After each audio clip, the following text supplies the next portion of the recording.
Olá, seja bem-vindo ao Love the Problem, o podcast oficial da Knowledge 21, ou K21 para você que já é da família.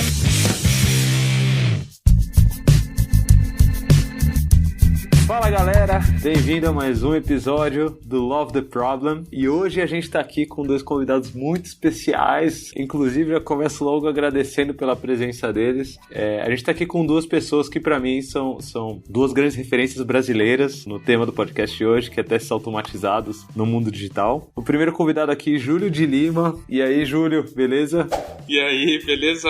Bom, prazer estar aqui, muito obrigado aí pelo convite, hein? Opa, eu te acompanho muito virtualmente, Júlio. Eu acho que eu já te vi em algum evento aqui e ali, já te apertei a mão, dei um abraço, agradeci por todo o conteúdo que você compartilha aí sobre testes. Mais um prazer estar aqui com você agora quase que presencialmente, né? Pelo menos de forma síncrona aqui batendo esse papo. E estamos aqui também com Elias Nogueira. Fala, Elias. E aí, pessoal, tudo bem? Obrigado, Lula, pelo convite. Gosto muito de conversar contigo, a gente já trocou várias ideias, né? E muito boa essa oportunidade de a gente poder trocar um pouquinho dessa experiência, né? E falar um pouquinho a palavra da qualidade de software. Exatamente. Inclusive, Elias falando aqui do outro lado do mundo, quase, não, no meio do caminho entre o outro lado do mundo, talvez. Tá ali tá morando na Holanda atualmente, né, Elias? Falando diretamente da Holanda? Sim, na Holanda, faz 6 meses, né? Para um desafio de trabalho e também de vida, né?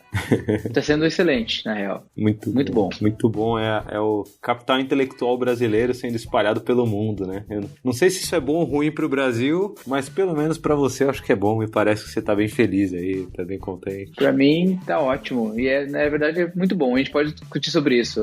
Acho que é importante. Muito bom. Inclusive, fazendo a conexão entre os dois convidados aqui, descobri aqui batendo papo que vocês já trabalharam juntos, né? Vocês querem falar um pouco sobre a história de vocês dois juntos e o que vocês fazem hoje, onde vocês fazem o que hoje, como que tá esse passado e esse presente? Ah, não, porque a gente brigava muito. Júlio. Só treta. A gente gosta de treta aqui. A gente tá aqui pra tretar, caralho.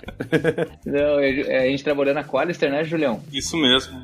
Durante quase 3 anos. Caraca, tudo isso. Quase 3 anos, a gente trabalhava remoto, mas teve, acho que o nosso último projeto, inclusive o nosso último projeto na empresa, né? Eu e o Júlio trabalhamos juntos daí. E aí, os dois focados em qualidade. Daí a gente focado em entregar um produto. Os dois focados em qualidade, entregar um produto. Na época era até bem bizarro, né, Julião? Aqui dá pra falar, só não precisa falar o cliente, né? Mas a gente fez uma automação em cima do WhatsApp. Pra ficar mandando mensagem pra galera. A galera mandava pra alguns números específicos assim, eu quero receber notícias do time tal. Botava uma hashtag, tipo, de um cadastro, né? A gente ia no WhatsApp, pegava aquilo, fazia um cadastro num back-end e depois de um tempo, tipo, de hora em hora, a gente ficava mandando mensagens pras pessoas sobre notícias de time de futebol. Ah, que da hora. O Júlio era o master de fazer o back e o front aí, né, Júlio? Pois é, e foi uma experiência bacana porque foi testes em interface gráfica do app. E a gente precisava de ter muita demanda. E a gente conseguia muita demanda através de plugar vários devices para executar essa ação de maneira simultânea. Então teve muita coisa envolvida. Coisa muito forte de back, de processamento assíncrono, de interface com o usuário, porque o usuário ele era um usuário não técnico, então ele preenchia as informações que ele queria enviar e a gente meio que fez era praticamente um sistema ali de envio de mensagens, né? Foi desafiador. Ainda bem que o Elias contou aí que os usuários se inscreviam, que eu já ia falar, puta, CPI da fake news aqui vai pegar em cima do episódio, ferrou, mandando mensagem pra todo mundo. Mas a pessoa se inscrevia, então, e aí recebia as mensagens. Mas uma deixa que eu vou colocar nesse projeto que foi bem legal é que era 2 QAs criando uma automação em cima de um aplicativo de terceiro com uma farm de dispositivos, criando um back-end e um front-end. Demais. Eu acho que a gente já começa exatamente no tema do episódio, porque eu perguntei, vocês trabalham com qualidade? E a sua resposta, Elisa, eu não sei se foi consciente ou não, mas a sua resposta foi, a gente trabalhava junto para entregar um produto digital. Exatamente. Então, olha que demais. A gente já começa o episódio aqui extrapolando essa caixinha de, testes é coisa de um QA, né? De um Quality Assurance, de uma pessoa de qualidade. Automação é responsabilidade de um papel X. A gente já começa quebrando essas caixinhas e começando a falar sobre sobre testes automatizados, sobre automação, sobre qualidade, focado em entregar um produto digital confiável, é isso? Essa aqui é a linha da vida de vocês. Essa que é a linha. A minha, pelo menos, é assim, e eu advogo muito sobre... Eu dei até uma palestra na Geo Floripa, tem gravação, tem, depois só me stalkear. A gente, dentro de um time, nós somos engenheiros de software.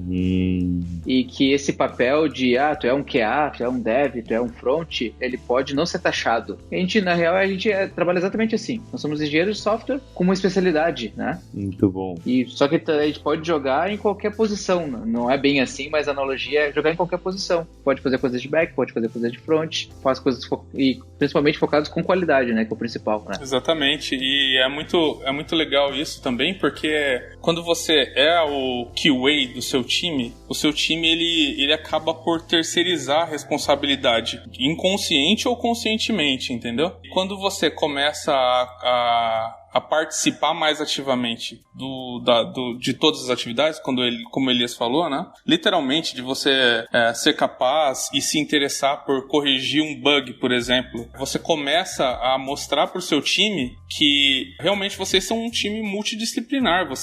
Cada um de nós podemos fazer mais do que simplesmente o que a gente foi contratado para, entendeu? E para quem é desenvolvedor e que vê um tester, né, um QA lá, buscar conhecimento de como desenvolver, ele também acaba se engajando eu também preciso desenvolver com mais qualidade, então eu vou buscar o conhecimento que essa pessoa tem para que eu também possa testar melhor. E aí a gente acaba construindo uma cultura de qualidade, né? Onde todos, como Elias disse, né? Todos somos software engineers e a gente é capaz de desenvolver e de testar. Temos nossas especialidades por conhecer mais sobre um ponto ou outro, né? Um bom exemplo do front e do back-end, que eles ambos são engenheiros de software, mas um manja muito de front e o outro manja muito de back, né? Sensacional, porque me lembrou principalmente 2 episódios aqui que a gente gravou. Um episódio foi o episódio com o Henrique Imbert sobre agilidade organizacional, e a gente fala muito sobre times multifuncionais, a gente fala sobre como se organizar, e eu acho que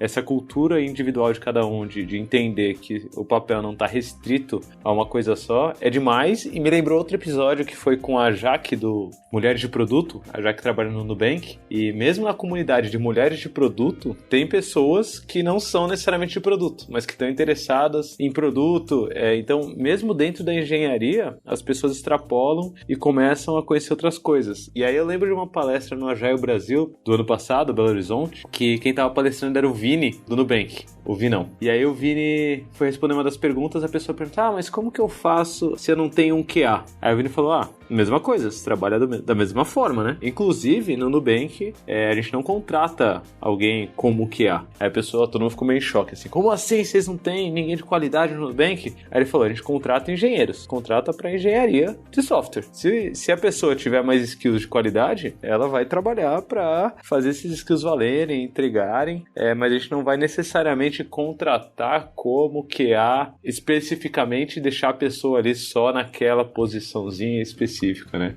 E é bacana assim, porque o Nubank, eles não têm apenas, ou melhor, não vou nem falar do Nubank especificamente, mas das empresas que têm esse posicionamento. É importante ressaltar isso para quem ouve também, que é o seguinte, não é simplesmente falar, não vou contratar QAs, porque os engenheiros de software precisam saber fazer isso, entendeu? Porque toda a nossa comunidade no Brasil, ela cresceu com essa crença de que desenvolvedores desenvolvem, testadores testam, entendeu? Então não é comum. Se uma empresa do nada fala simplesmente, não, a partir de agora, desenvolvedor, eu só contrato o desenvolvedor e você desenvolve e testa. E a pessoa não tem as skills de alguém que testa, porque isso precisa se aprender. Os caras na Nubank, eles aprenderam isso com a vida ou lá dentro também através das várias inovações que eles têm, né? Se eu não tenho conhecimento, se eu não tenho o apoio da gestão, porque é muito importante. Para quem quer economizar custo, contrata um desenvolvedor e fala, você tem que fazer tudo. Mas se a gestão não apoia que ele vai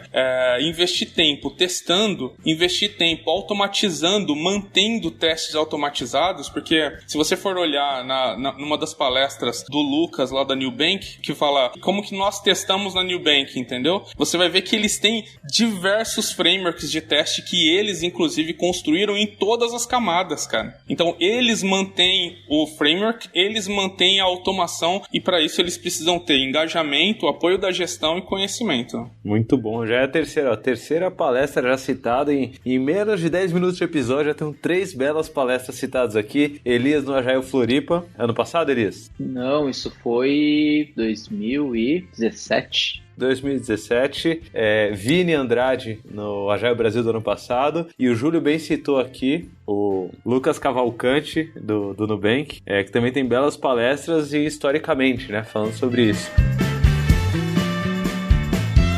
E aí eu vou aproveitar já e entrar no nome do nosso podcast, né? Love the Problem.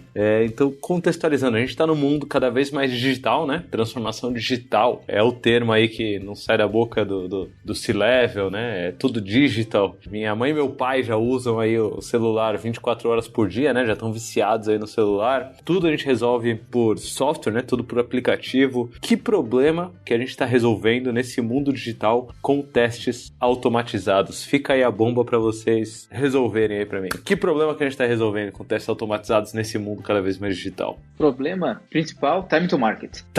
Caramba, agora pegou profundamente, porque o coração do Product Manager que tá ouvindo o episódio já começou a bater mais forte, hein? Falou time to market, já começa a ficar, opa, como que a gente resolve time to market com teste automatizado? Agora eu fiquei intrigado. E é time to market, porque tudo na questão de mercado, né? Hoje em dia é uma empresa conseguir entregar melhores funcionalidades, prover um melhor software para os seus usuários, né? Tem até um negócio interessante, só um adendo assim. Hoje abriu a Amazon Holanda aqui, né? A Amazon Netherlands. Uhum. E antes, aqui uma empresa dominava, chamava Bol.com, que é a Amazon da Holanda, a Amazon holandesa. Bol? B-O-L? Isso, Bol, que nem o Brasil Online. Exato. Porra, aqui no Brasil, bons tempos, @Bol, né? @Bol.com. O Bol.com. E a Amazon entrou aqui agora, e agora tá uma incerteza de mercado, né? Tipo, e a Amazon entrou, vou entrar tal dia na Holanda. Pelo que a gente tá vendo aqui do mercado, o Bol não tava muito levando fé, a Amazon entrou com tudo agora aqui. Caramba! Daí é o time to market, né? Tipo, ou mesmo empresas que já têm um produto estabelecido e querem estar à frente do concorrentes, né? Elas precisam conseguir fazer uma entrega, e quando fazem essa entrega, ela tem que funcionar, né? O principal problema hoje desse nosso mundo digital é algo que a gente tá usando não funciona. Vamos pegar um exemplo de um app. Uhum. O app não funcionou, eu desinstalo e baixo outro, que faça a mesma coisa. E vai ter zilhões de apps que vão fazer a mesma coisa. Mesma coisa se eu quero abrir uma conta num banco digital. Existem vários bancos digitais hoje. Por exemplo, no Brasil, o Nubank é o principal, ele é super bom, assim, ele é engenharia excelente e é um banco que a gente confia, mas tem outros, a gente pode usar outros. Se a gente tiver um bug sequer ou uma experiência de usuário ruim, isso já me faz ir para outro. Perdi um cliente como banco e ele foi para outro, e a gente só consegue ter esse time to marketing se a gente automatiza os processos. Teste é uma parte deles, né? Obviamente a gente tem a automação da infraestrutura, a automação de vários serviços, mas a automação de teste é um ponto crucial que a gente vai conseguir ter um rápido feedback se a minha aplicação tem uma certa qualidade para ser entregue ou não. Pelo menos as principais funcionalidades que fazem o meu produto sobreviver, né? Se eu não tiver isso, eu não consigo alcançar esse time to market, pode vir outro concorrente na minha frente e pegar esse meu mercado. Sensacional essa visão, Elias. E é engraçado porque eu joguei a pergunta aqui aleatoriamente, né? Sobre qual problema que a gente está tentando resolver, mas é óbvio que eu sei, eu já tinha ideia de uma resposta boa, porque um dos treinamentos que eu dou na K21, inclusive você já deu esse treinamento também muito, e em algum momento a gente vai conseguir parear dando uma aula dessa. Sim. É o Certified Scrum Developer, né? Que é muito focado em testes automatizados, integração contínua, cultura DevOps, por aí vai, e práticas ágeis. Eu começo contando a minha história, né? Assim, como desenvolvedor, eu começo contando por que eu corri atrás de testes automatizados. E não foi porque alguém mandou. Abrindo meu coração aqui, revelando a verdade pra todo mundo, nunca na vida ninguém me mandou fazer um teste. Nunca. Assim, teste automatizado, né? Testar, todo mundo manda, né? Testa aí. Agora fala, Lula, você tem que escrever um teste de interface, um teste aqui, um teste ali, nunca ninguém mandou. E o problema que eu tava tentando resolver era exatamente time to market, Elias. Você pegou, assim, em cheio. Por quê? O diretor, né, responsável pelo produto pro qual eu desenvolvia, ele tava muito satisfeito com o que a gente estava entregando, e a gente entregava toda semana, um time to market bom aí, e a gente gente era todo orgulhoso, né? Pô, praticando agilidade na veia aqui, ó. Agilidade na essência, entregando toda semana. Sexta-feira, ó, release, versão nova. Até que um belo dia ele falou, galera, eu quero entregar agora só 2 vezes por ano. Puta que eu pariu, já era, acabou a agilidade na minha vida, né? Como assim eu vou entregar 2 vezes por ano? Meu time to market vai pro espaço. E foi aí que eu percebi que era porque a gente tava com uma dívida técnica muito grande. E toda semana, quando a gente entregava, a gente tava colocando em risco o que já tava funcionando, né? O que a galera já usava, tava sendo posto em risco por causa dessas novas implementações, dessas novas features. Então, eu empatizei muito com essa resposta de, no final, é sobre time to market. No final, estamos aqui falando sobre negócios, né? O objetivo é a gente conseguir impactar o negócio. E aí eu vou virar o disco aqui, virar o outro lado da moeda e perguntar que problema que a gente está criando com essa cultura também de testes automatizados. Porque agora também não é novidade para ninguém, né? Teste automatizado, vamos fazer, vamos colocar. Que problemas que a gente está criando com essa brincadeira de teste automatizado? Um dos problemas que a gente está criando com essa cultura é a falta de preparo das empresas em entender que para que a gente possa alcançar esse time to market com a automação de testes, a gente precisa também dar manutenção nos scripts que a gente cria e ter uma infraestrutura preparada para a execução desses testes. Então, o que acontece muitas vezes é que a gente vê, assim, empresas que querem muito automatizar testes por hype. Como você falou, né? Eu comecei a automatizar testes não porque alguém me mandou. Comecei a automatizar testes porque eu percebi a necessidade disso. Mas tem muitas empresas que começam do jeito errado. Não, eu quero automatizar testes porque eu quero ter 1000 testes automatizados, por exemplo. Porque o Nubank faz, né?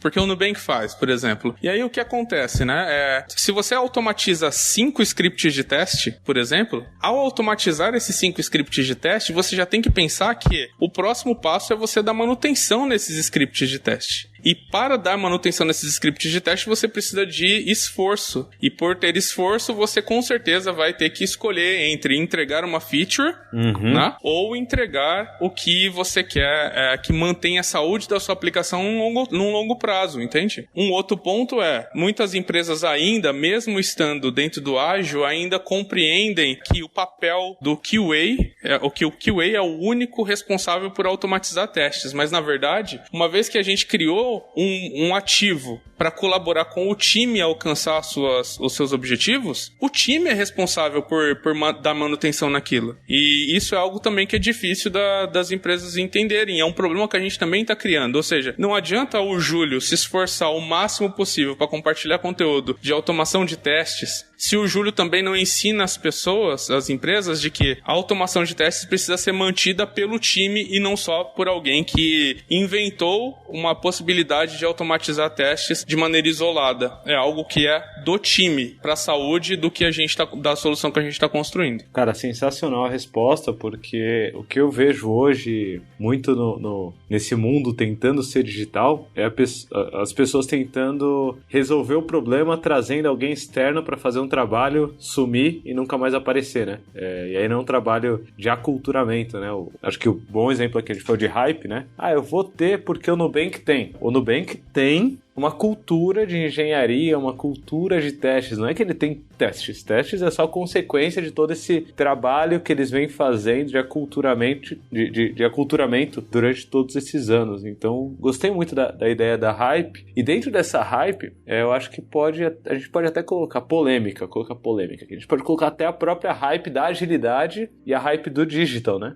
No geral, assim. Então, eu vejo muita gente falando, eu quero usar o método X. Por quê? Porque é o que tá na moda agora, é o que o meu concorrente está usando. Ou, eu quero ser digital. Por quê? Porque o concorrente também é digital. E isso acaba gerando, talvez, um comportamento de mercado meio estranho, né? Um dos comportamentos que eu vejo no mercado, e eu vou pedir ajuda para vocês, não para mim, mas para qualquer um que esteja ouvindo aqui o podcast, é a galera que foca em trazer só uma solução dentro de um contexto específico da agilidade e esquece de todo o resto do contexto. Por exemplo, já vi uma galera de qualidade que quer colocar testes automatizados sem pensar no time to market e ficando isolado só dentro do domínio técnico. Então não conversa com a galera de produtos, não conversa com a galera de negócios, não conversa com a galera que está olhando ali para métodos. Assim como eu já vi a galera de negócios que não quer olhar para testes, porque teste é coisa da galera mais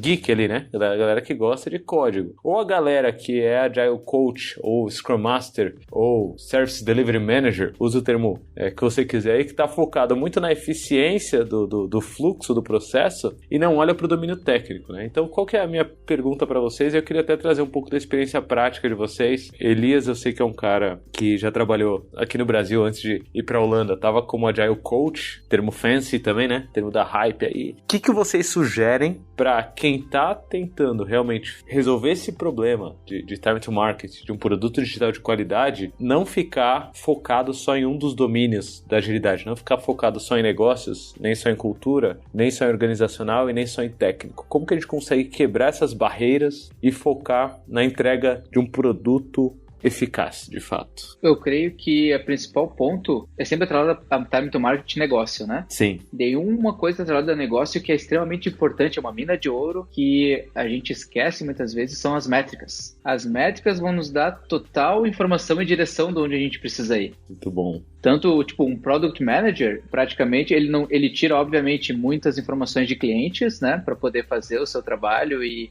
adicionar novas features e pensar no mercado, o que o mercado está pedindo para um visão de futuro, mas ele também olha para o presente e também faz previsões do passado, presente para o futuro. Ele só faz isso com métricas, né? Como o meu usuário está utilizando, quais são os feedbacks do meu usuário, onde ele acessa mais, acessa menos. E isso é um ponto extremamente importante para um time de desenvolvimento, vamos falar para um QA agora, de saber, por exemplo, o que automatizar, onde testar, onde focar, onde é a área do sistema que tem mais problema, onde são as áreas do sistema que o meu usuário mais acessa, onde ele dá mais clique no meu website. Essas informações, a gente tem, muitas vezes como QA, a gente fica tão bitolado de, não, vou automatizar tudo, e essa telinha de cadastro, meu Deus, eu tenho, porque o cliente vai toda hora fazer um cadastro, e às vezes não, sabe? Ele tem um comportamento super estranho ou diferente do que a gente está prevendo no início. Então, coletar essas métricas, entender essas métricas, sentar com um PO, um Product Manager, entender onde a gente quer chegar com aquele software, com aquela entrega, é o principal para a gente poder se planejar em termos de automação de teste, em termos de automação de infraestrutura, porque eu sabendo qual é o meu alvo, sabendo o que eu quero entregar, eu consigo priorizar o que eu preciso fazer. Eu consigo direcionar o time de desenvolvimento, né?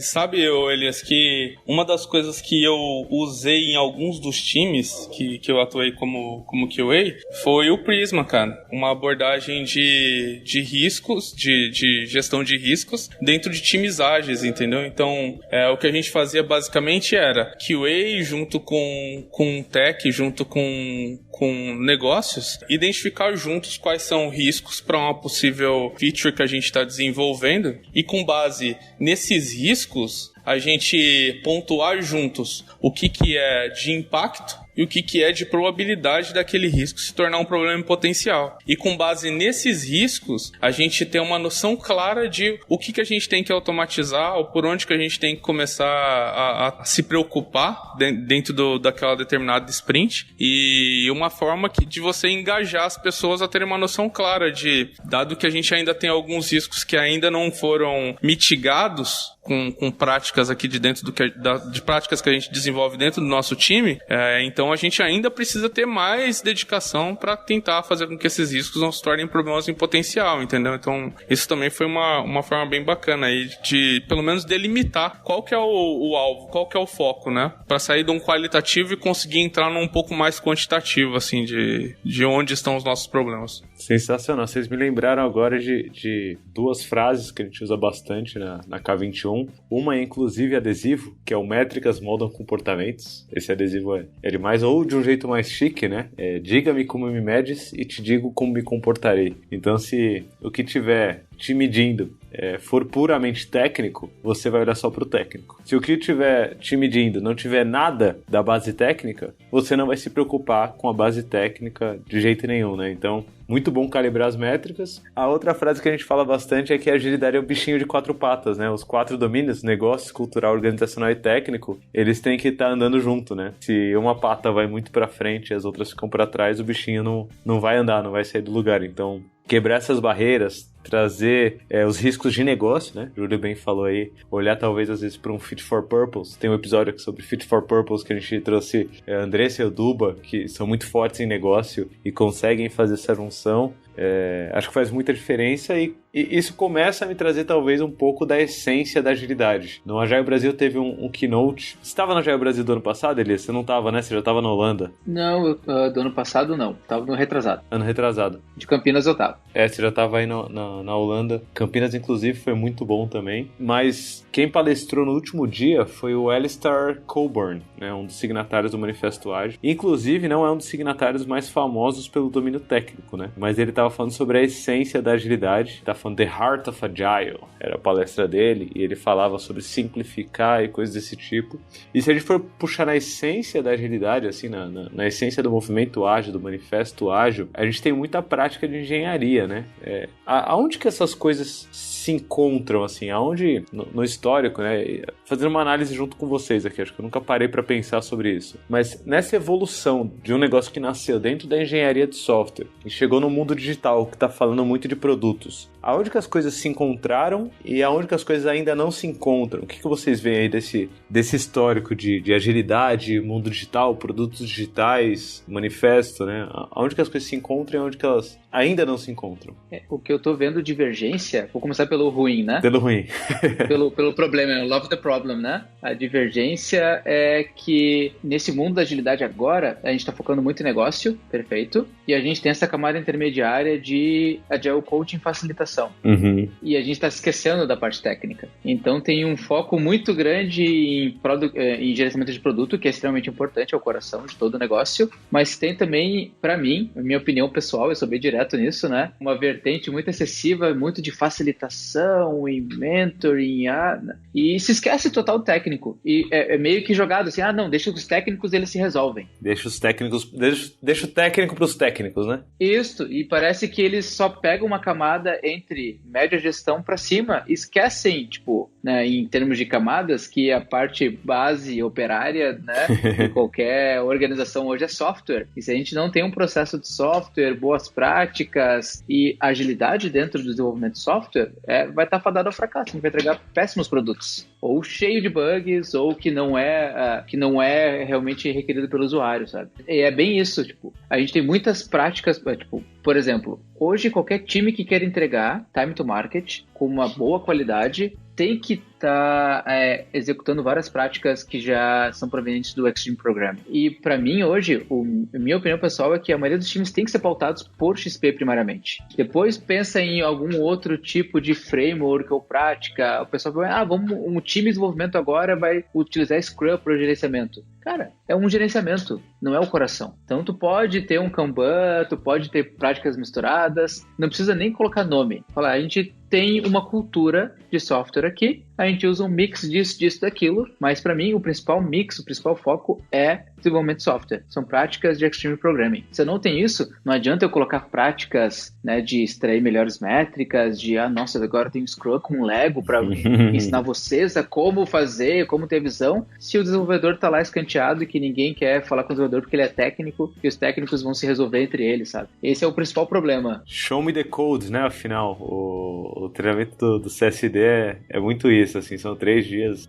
abrindo ali, vendo a operação com o foco de melhorar o time to market. Exato. Né? Porque também tem muita gente que se perde nesse meio do caminho de, código pelo código e também não chega na outra ponta, né? As coisas não se encaixam, né? Não se conectam, exato. Então, sempre, eu acho muito importante ter camadas, assim, de facilitação, óbvio, né? Uhum. Mas como eu trabalhava como Agile Coach, mas eu tinha a ver muito técnica, e eu entrava muito na parte técnica. Fazendo outro jabazinho, a gente tem até uma palestra na época que eu trabalhava com o Platson, com o Emerson, né? Que a gente pegou muito do framework da K21 também, né? Cara, a gente tem os diferentes domínios. A gente conseguiu se comportar como 4 Agile Coaches com 4 domínios diferentes, não focando no domínio. E a gente viu que era extremamente importante. Se a gente não tivesse um domínio sendo atendido, a gente não estaria conseguindo fazer com que a organização caminhasse para o lado desse time to market, dessas entregas, né, que a gente precisava fazer para os clientes. Sensacional, pegando desde da base do manifesto até o que foi se desenvolvendo e se desenrolando depois, né? Porque eu vejo um período aí que Eric Ries, o The Lean Startup, começou a explodir e algumas empresas conseguiram fazer a conexão entre as coisas muito explicitamente, né? Então, se a gente pega grandes eventos técnicos, por exemplo o QCon, né? O QCon. Eu costumava voluntariar todo ano no QCon. Costumava porque esse ano e ano passado eu não consegui ir, mas em algum momento estarei de volta voluntariando no QCon. Mas se você for ver as empresas que estão no QCon, são exatamente as empresas que estão buscando ser mais digital, né? E não são diferentes das empresas que estão no Agile Brasil, que estão no Scrum Hill, que estão em outros eventos que também tentam olhar por todos os prismas, né? Agora, quando você começa a olhar de dentro, talvez exista ainda essa separação de, eu sou de produtos, eu não olho para nada técnico, eu sou técnico, eu não olho para nada de produtos, só me diz o que eu tenho que fazer, que eu faço. E a gente ainda tem as empresas que não estão frequentando eventos, não estão buscando conhecimento, não estão se preparando, mas que querem fazer ágil porque ouviu falar que o ágil funciona em alguns locais, entendeu? E para essas, você encontra as pessoas que fazem parte do time, seja elas técnicas ou de negócio, que acabam se frustrando, né? Porque é exigido comunicação onde não existia comunicação e isso não foi mediado de maneira apropriada, né? Você encontra um time box menor do que o time box que era praticado e ninguém foi parar para entender mesmo o fundamento de o porquê que você usa o time box e de como usá-lo melhor, entendeu? Então, o que eu quero dizer muitas empresas ainda que não aparecem publicamente estão adotando práticas ágeis que não estão aderentes ao que realmente se espera disso, e com isso formam-se profissionais que não acreditam nessa abordagem, né, nessa forma de construir produtos, e pessoas que desde já aprendem de uma forma errada, e por aprender de uma forma errada acabam por não conseguir se adaptar ao dia a dia ou mesmo a novas oportunidades, né? Isso é algo que eu vejo aí também dessa digitalização, assim, vamos dizer. Faz muito sentido. Eu pego muita gente em sala de aula muito cético, né? Quando eu começo a falar que o principal ponto é a gente não ser simplesmente um code monkey, né? Um macaco que coda ali, a gente conseguir pensar no produto em si, mas ainda assim não abandonar código e começar a misturar as coisas. Tem muita gente que é cética, tem muita gente que acho que já sofreu tanto na vida, né? Passando por esse tipo de empresa, Júlio, que você falou, que, eu passei lá e me exigiam que eu fizesse testes, mas não me deixavam trocar uma ideia sobre o negócio. Então, era cada um no seu canto, mas me cobravam. É aquela frase, não vai funcionar, não vai funcionar. E não vai funcionar por quê? Porque você aprendeu com um contexto que não estava jogando para que você realmente desfrutasse do que é o benefício. Eu acho que para mim, para você, Lula, pro Elias, que já tiveram boas oportunidades, boas pessoas para conversar, boas experiências dentro, a gente sabe do qual é o tamanho do benefício, entendeu? Mas para essas pessoas, que eu acho que também a gente como compartilhador de conteúdo também tem que cuidar, é falar, olha, existem formas e formas de fazer o que estão te dizendo que estavam fazendo, entendeu? Esteja aberto, com a cabeça aberta para entender outros lados, para que você possa ver se faz ou não sentido e tomar novas decisões, entendeu? Eu acho que isso é muito importante também.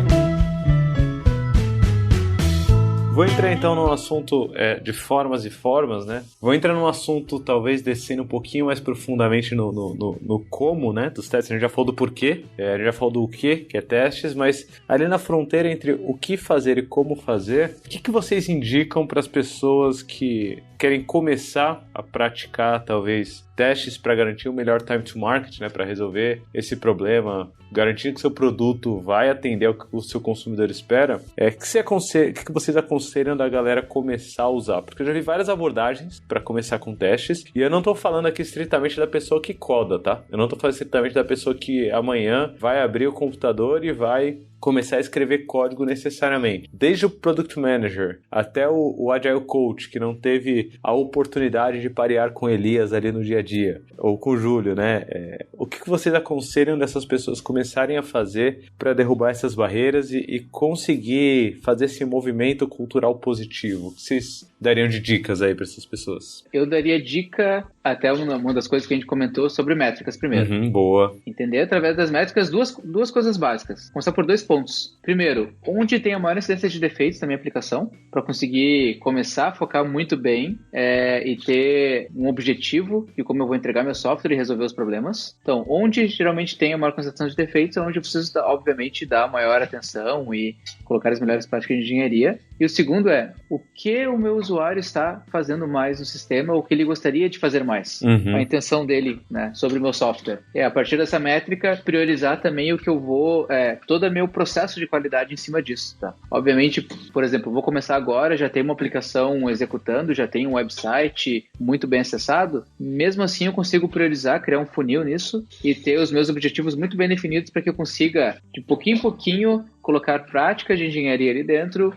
criar testes automatizados, automatizar minha infraestrutura, para que eu consiga fazer essa entrega realmente com qualidade lá pro final. Muito bom. Então começar, já que é para atender negócio, começar do próprio negócio, ir com a galera talvez do atendimento ao cliente ali, ver onde estão as reclamações, ver os tickets abertos. Sentir as dores, exato. Sentir as dores do próprio cliente. Uma melhor coisa, eu nunca tive essa oportunidade, mas eu gostaria de ter, conseguir ir vestir o chapeuzinho do cliente final de verdade, sabe? Sensacional. E conseguir realmente entender as dores que a pessoa que está usando o software no dia a dia sente. Muito bom. Por exemplo, faça um software de frente de caixa. Deixa eu ser um caixa por um dia e usar o software para ver o quão é bom, o quanto eu consigo, sabe? Usar aquilo em termos de usabilidade, o quanto aquilo é rápido nesse sentido, o quanto não tem falhas, sabe? Massa. Muito bom. É meio que o eat your own dog food, né? Assim, exatamente. Prove do seu próprio produto, né? Muito bom, muito bom. Eu diria que uma forma de você começar é você entender quem são os seus clientes, entendeu?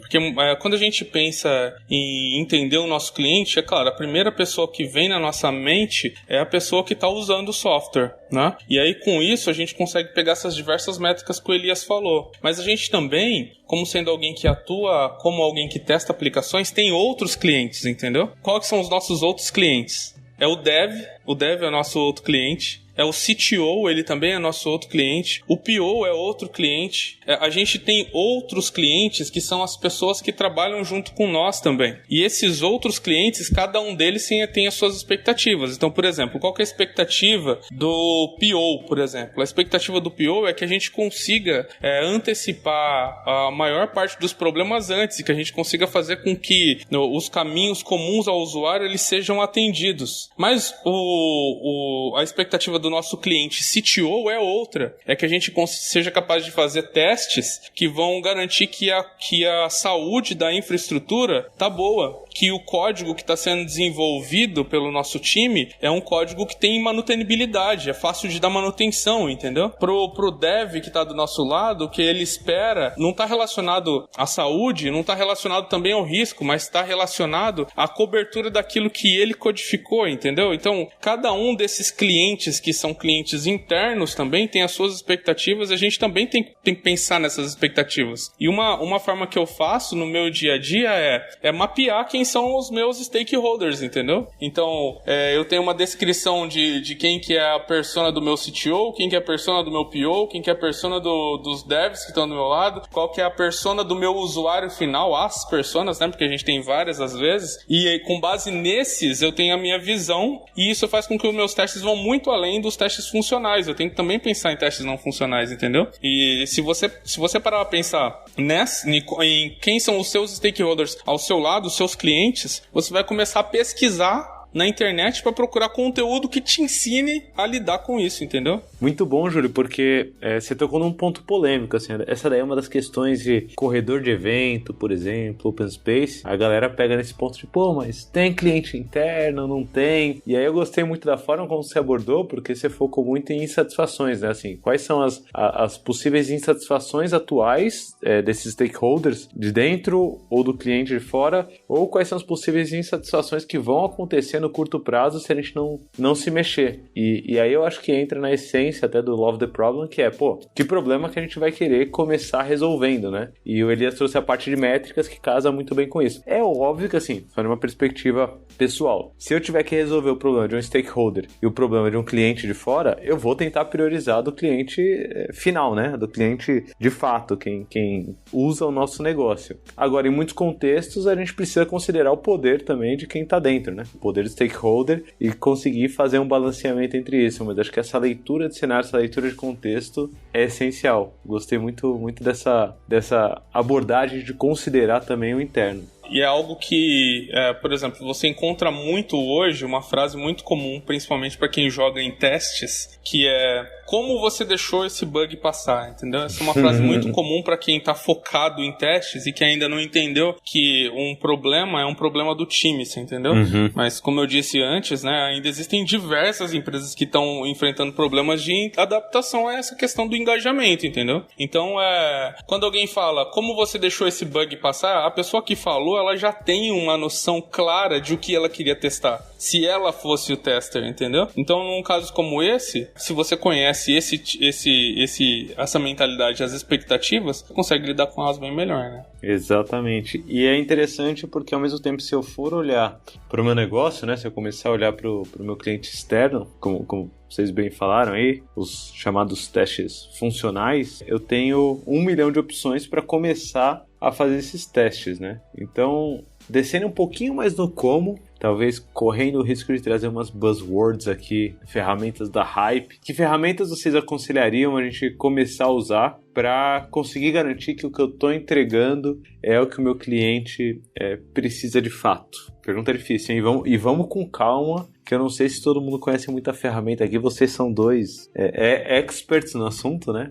Então, vamos lá. O que vocês aconselhariam? Eu sou um pouco ancião nessa parte, vamos dizer assim. E como eu tenho um background muito de Java, como desenvolvedor Java, então, praticamente, a maioria 90% das ferramentas que eu uso hoje são relacionadas a Java, né, com a linguagem de programação Java, e elas são excelentes. Para quem... até uma dica, né?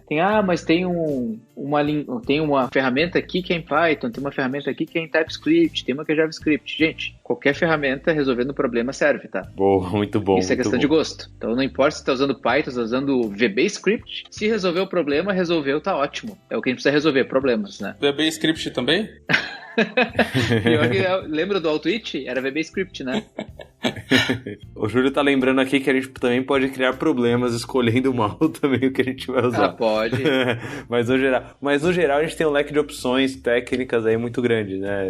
Muito grande. Essa discussão aí não é que tem maior retorno, né? De qual linguagem usar. Duas que eu uso muito no trabalho, então são dois tipos de teste que a gente aplica. Eu uso muito Selenium, WebDriver, para fazer a parte de teste funcional numa interface web. E eu uso muito Rest Assured, que é uma ferramenta, uma biblioteca para automatizar testes em APIs, que são os dois pontos também muito importantes, né? Não só de testes vive a parte web, né? Mas a gente tem que também fazer testes pro back-end, né? Ou para essa conexão entre meu back-end e meu front, né? Geralmente a gente expõe em serviços hoje em dia e eu preciso testar isso também e dar um foco muito grande também, até mais do que na web. Em tempos de marketplace, principalmente, né? Eu tava vendo uma palestra no QCon, acho que ano retrasado, talvez, do Mike Amundsen, se eu não me engano, é o nome dele. Provavelmente eu pronunciei errado, mas foda-se, ele não fala português mesmo, então ele não vai saber que eu pronunciei o nome dele nunca.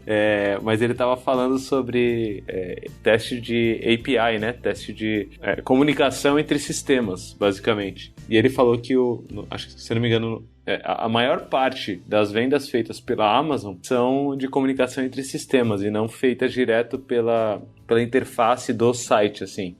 Em tempos de marketplace, com grandes players aí do mercado, fazendo tudo com comunicação entre sistemas, né? Sistema falando com sistema, não dá para considerar só a parte de tela, né? Só que, ao mesmo tempo, não dá para considerar só a parte interna sem considerar de tela. Eu gostei bastante desse equilíbrio aí que você trouxe, Elias. O Selenium, que é um automatizador de browser, né? Um automatizador de interface. E no fundo a gente tem também... Qual que é a ferramenta que você trouxe aí para REST Assurance, é isso? REST Assured, isso. Muito bom. Para a gente testar essa comunicação entre APIs aí do fundo. Você usa bastante Selenium hoje também, Júlio? Então, eu tenho aqui uma declaração para fazer, tá bom? Que é assim, ó... O Julião tem o melhor curso sobre Selenium no Brasil. Aí, ó. Eu tenho o melhor curso sobre Selenium no Brasil, mas eu queria falar outra coisa, tá? Eu queria falar que há 10 anos atrás, quando eu comecei a estudar sobre testes de software, eu tinha as minhas referências. Há 10 anos atrás, tá? Então tem um certo ancião na conversa aqui, que ele era a minha referência, ele é ainda a minha referência, você sabe, né, lindo? Mas o Elias foi a minha referência, cara. A primeira coisa que eu li sobre o WebDriver foi com o Elias, entendeu? E tipo, era pra mim um dos grandes ícones da qualidade de software no cenário Brasil e agora avançando pro mundial. E a minha declaração é uma realização de um sonho trabalhar com ele quando eu tiver essa oportunidade, entendeu? Então, Elias, fica aqui a minha declaração de muito obrigado pela contribuição que você fez para a comunidade de testes até agora. Sensacional, muito bom. Valeu, Júlio, depois eu te pago aquele valor que eu combinei contigo, então. Valeu.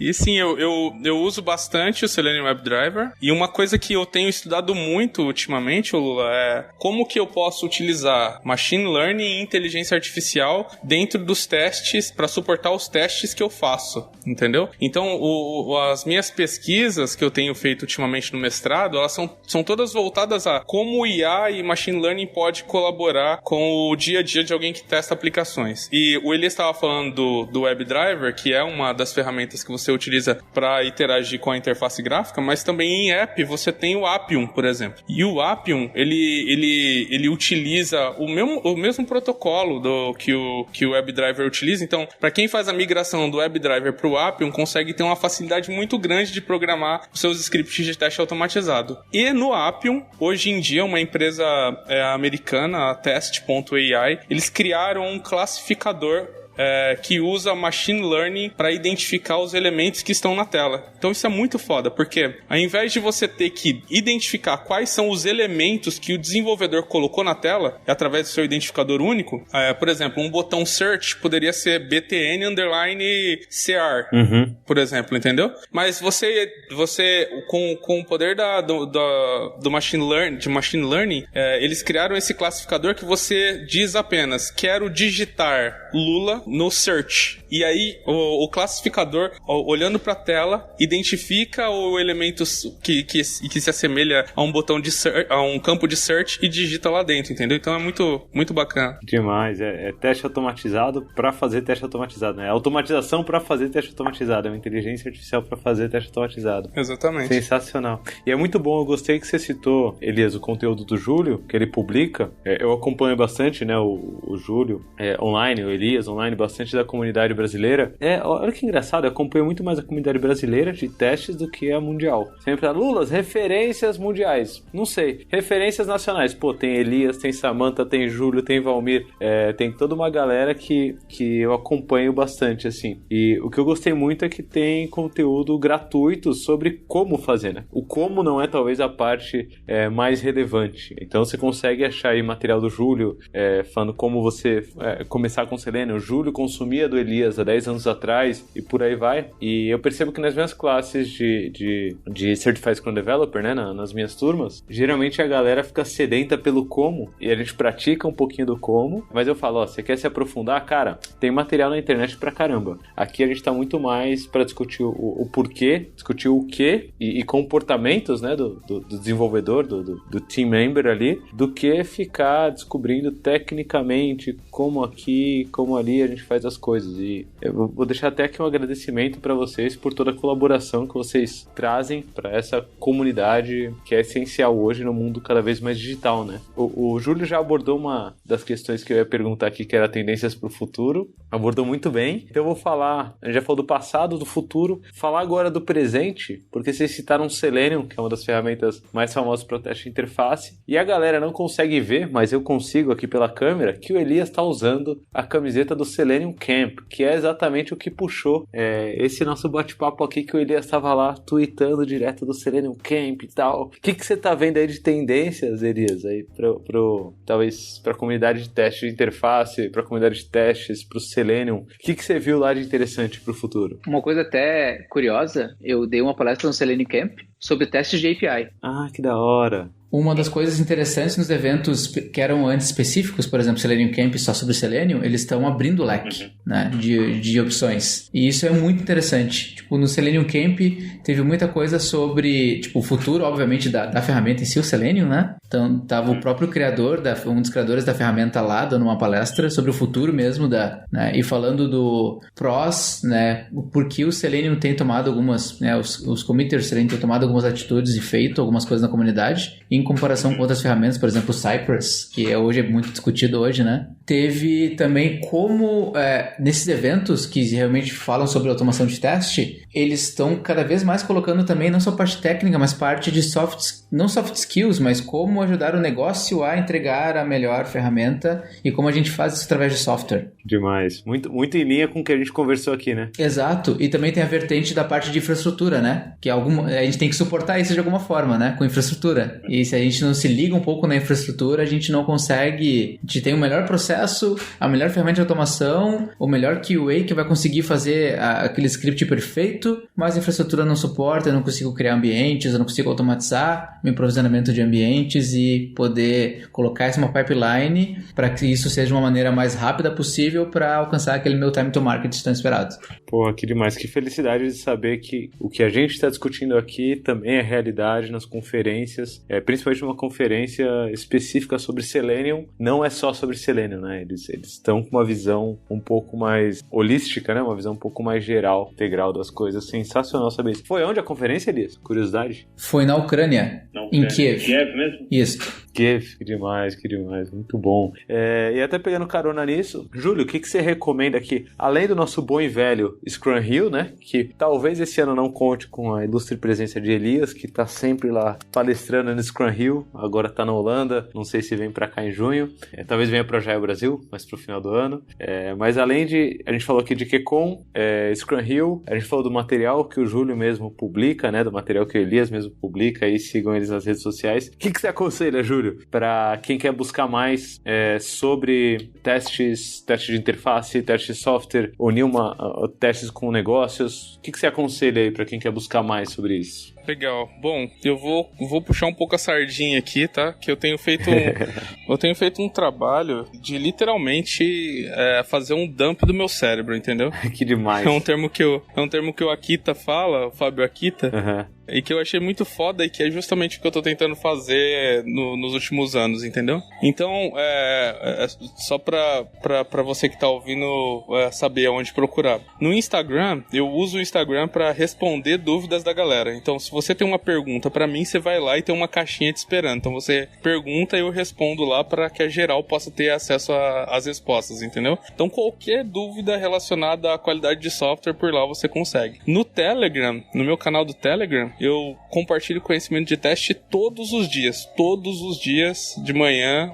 um áudio pra te ensinar alguma coisa sobre testes. No YouTube, toda terça e quinta, com vídeos um pouco mais longos pra ensinar sobre conceitos ou ferramentas. No Spotify, com um podcast do Júlio entrevistando pessoas de teste, inclusive o Elias está no Pipe, para falar sobre testes, entendeu?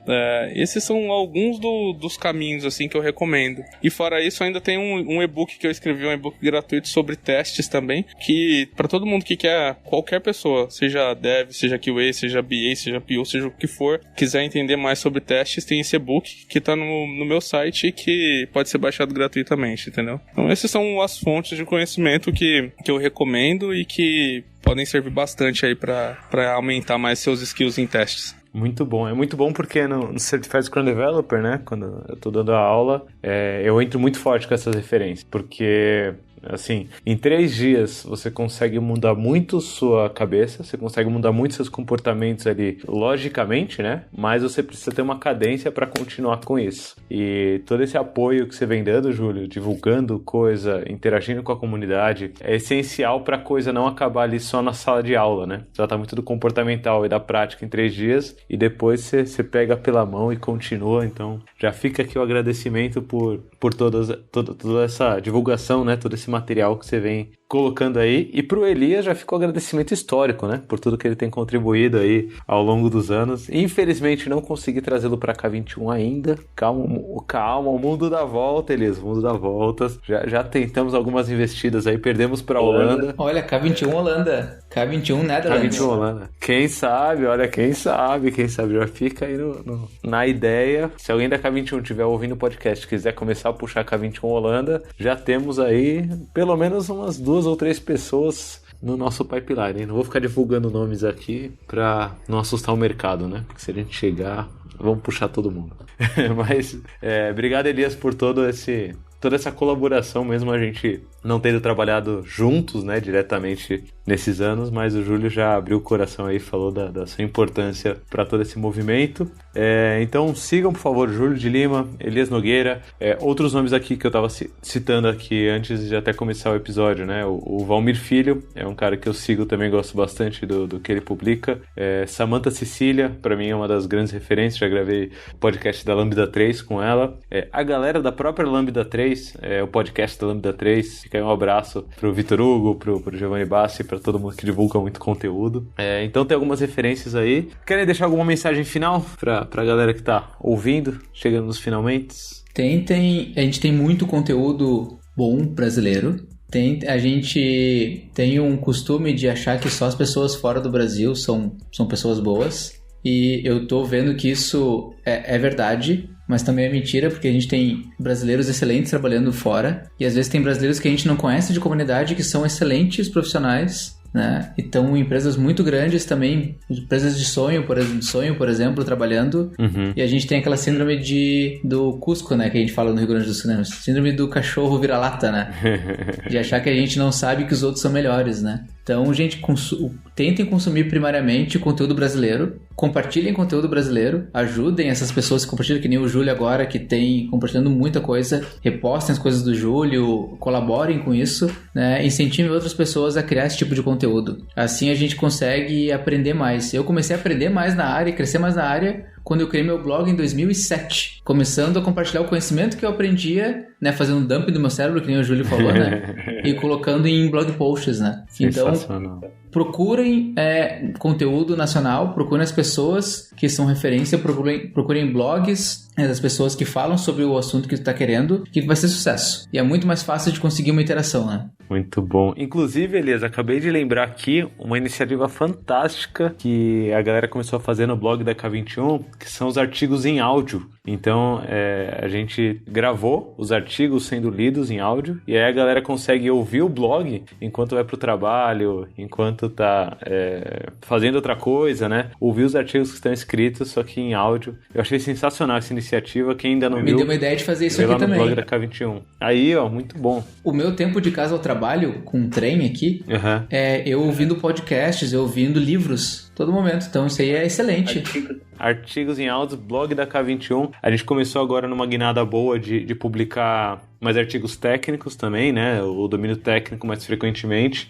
Então tem um sobre Docker, tem outro artigo agora sobre integração contínua. Muito bom saber que eles estão em áudios agora, me lembrei. Valeu pela lembrança de procurar conteúdos em português nacional, referências nacionais, blogs nacionais. Muito, muito bom. Júlio, quer deixar alguma mensagem final aí? Quero sim. A mensagem que eu quero deixar para vocês que estão ouvindo é a seguinte, vocês precisam entender que o mercado, ele evoluiu, e que ao evoluir, ele fez com que a gente, como sendo integrantes do desenvolvimento de um produto, precisasse se engajar na perspectiva de time e na perspectiva de produto. E fazer com que também as atividades deixassem de ser papéis para que virassem cultura. Quando eu falo de cultura, todos precisam ter uma noção clara de o que a gente precisa ter para entregar um produto melhor.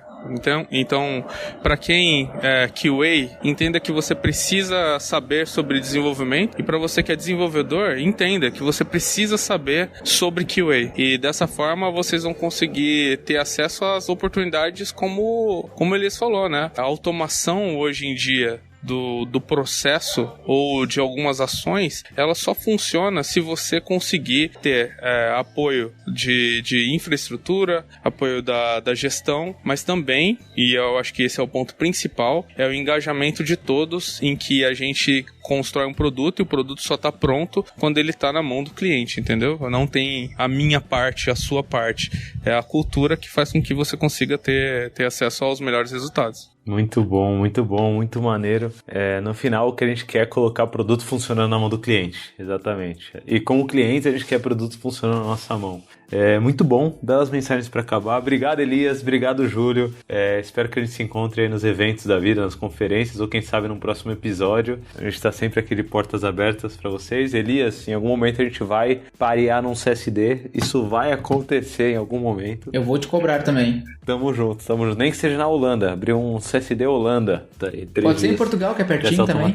Portugal aí do lado. Porra, já me deu umas ideias aqui, mas fica para um próximo episódio. Valeu, galera. Fica aqui o Love the Problem. Até o próximo episódio. Abraço.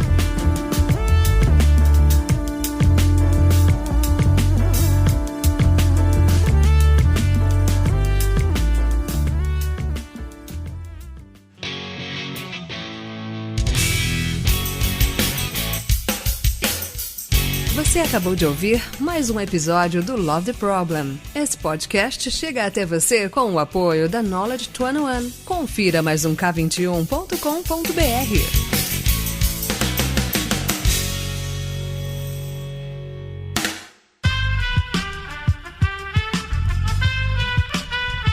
Esse podcast foi editado por Aerolitos Edição Inteligente.